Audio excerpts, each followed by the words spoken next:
करीब 10 डिग्री तापमान के बीच शीतलहर अपने चरम पर थी। इसी दौरान अचानक प्रशासन की ओर से बुलडोजर कार्रवाई शुरू हो गई। मरनी देवी के घर पर बुलडोजर चलाया गया और कुछ ही देर में उनका घर पूरी तरह जमींदोज हो गया। इस कार्रवाई में कई परिवार बेघर हो गए। प्रभावित लोगों ने प्रशासन पर गंभीर आरोप लगाए और कहा कि मकान तोड़ने से पहले किसी तरह का कोई नोटिस नहीं दिया गया।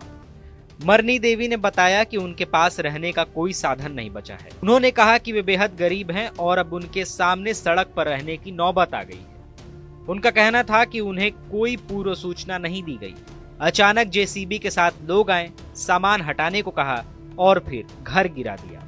गरीब का ये देखो ना, उजार लगा दे रहे का तो साधन होए के चाहिए।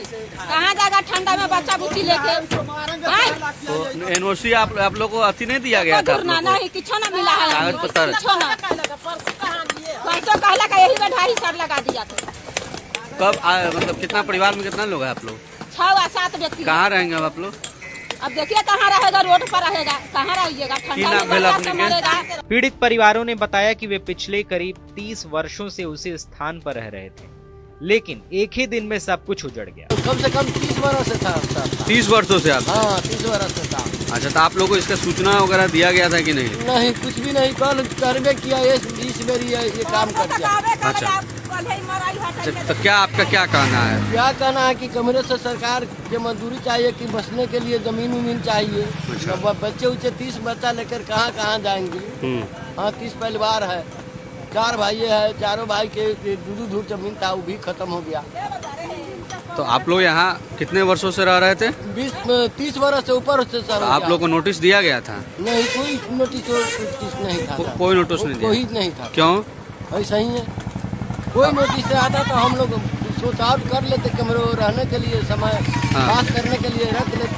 अब कहाँ रहेंगे? अब कहाँ जाएंगे सर? तो भगवान की मंजूरी है सर।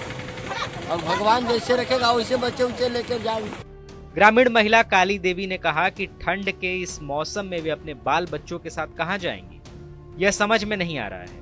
उन्होंने बताया कि गरीबों के पास कुछ भी नहीं है और उन्हें बस बसने के लिए एक जमीन चाहिए।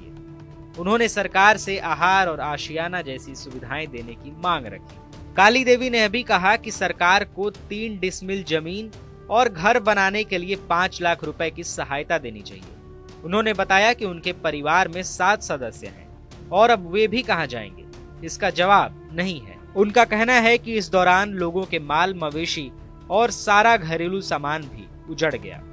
आशा देवी ने बताया कि उनके पास रहने के लिए कोई जगह नहीं बची है। उन्होंने कहा कि सरकार ने घर तोड़ दिया और उनका परिवार पूरी तरह बिखर गया। उन्होंने बताया कि उनके परिवार में 8 सदस्य हैं और 3 दिन की बात कहकर घर उजाड़ दिया गया।